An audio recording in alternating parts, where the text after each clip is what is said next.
নদিয়া জেলার প্রাচীন এক শহর রানাঘাট, কিন্তু এই আধুনিক কোলাহলের আড়ালে লুকিয়ে আছে কয়েকশো বছরের পুরানো ইতিহাস।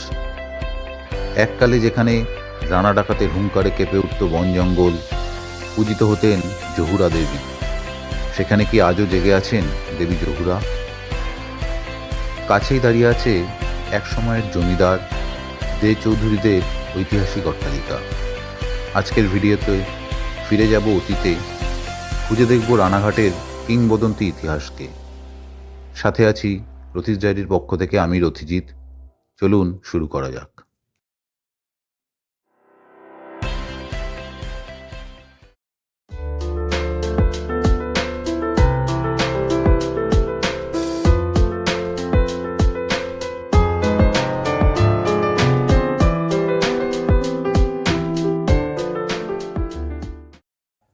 রানাঘাট ভ্রমণের অন্তিম পর্বে সকলকে জানাই স্বাগত।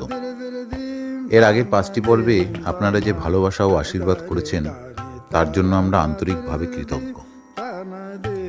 রানাঘাটের গত পর্বে মুসলিম জমিদার বাড়ি, হর্টিকালচার ফার্ম এবং হাজার শিবলিঙ্গের সমন্বয়ে গঠিত মহেশ্বর ধাম দেখিয়েছিলাম আপনাদের, যার লিঙ্ক স্ক্রিনের ডান দিকে এবং ডেসক্রিপশন বক্সে দিয়ে রাখলাম। जटाटवी गलज्जल प्रवाह पावित स्थले गलेव लम्ब्य लम्बिताम्बुजंग तुंग मालिका।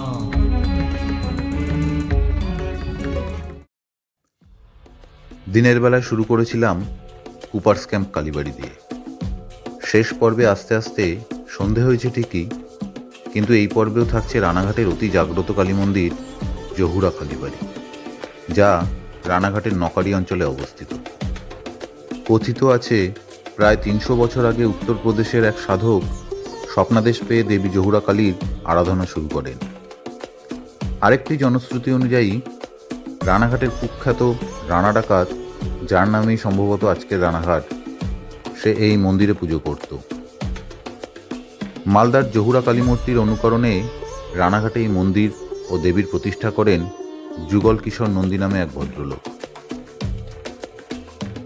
এখানে দেবী মূর্তি খানিক ভিন্ন, যিনি মা চণ্ডীরূপে পূজিত হন। দিনের বেলাতেই এখানে পূজা সম্পন্ন হয়। শনিবার ও মঙ্গলবার এই মন্দিরের ভিড় থাকে চোখে পড়ার মতো।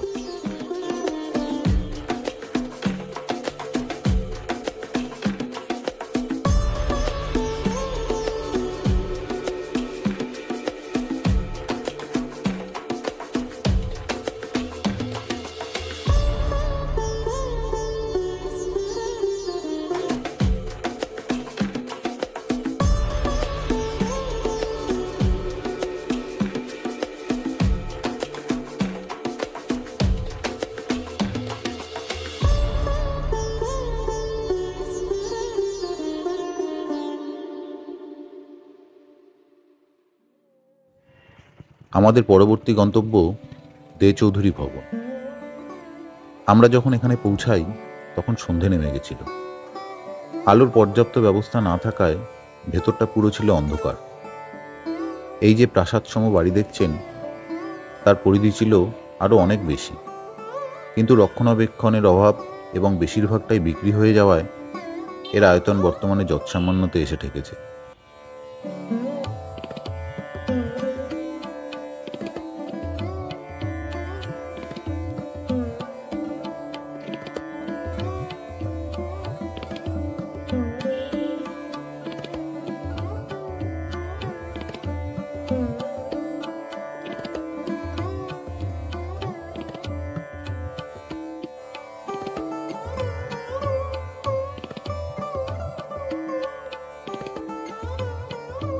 এই যে মণ্ডপ দেখছেন, এখানে 275 বছরের বেশি পুরানো সময় ধরে দুর্গাপূজা হয়ে আসছে।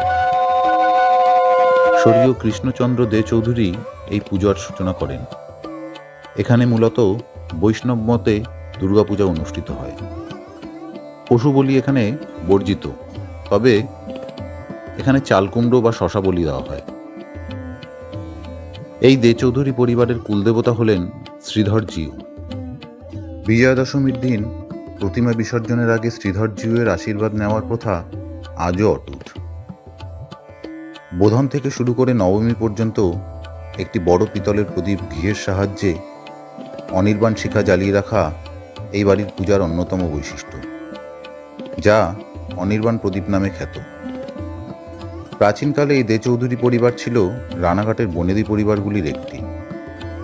সেই সময় রানাঘাট অঞ্চলে একটি কথা প্রচলিত ছিল, যার আছে পুঁজিপাট সে থাকে রানাঘাট। এই প্রবাদের সার্থকতা এই বাড়ির আভিজাত্য ও বৈভবে খুঁজে পাওয়া যায়। দুর্গাপূজাটা এই দালানে হয় না?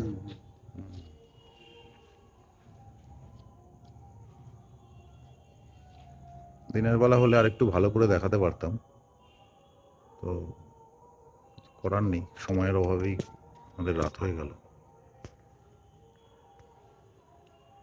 এখন কি এখানে থাকে কেউ জানো নাকি না? হয়তো এমনি পুজোর সময় যে কেউ আসে। পুজোর সময় আর কি আসে টাসে।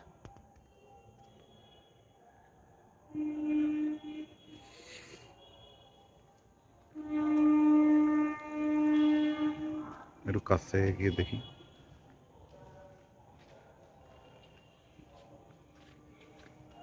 মূর্তি আছে নাকি?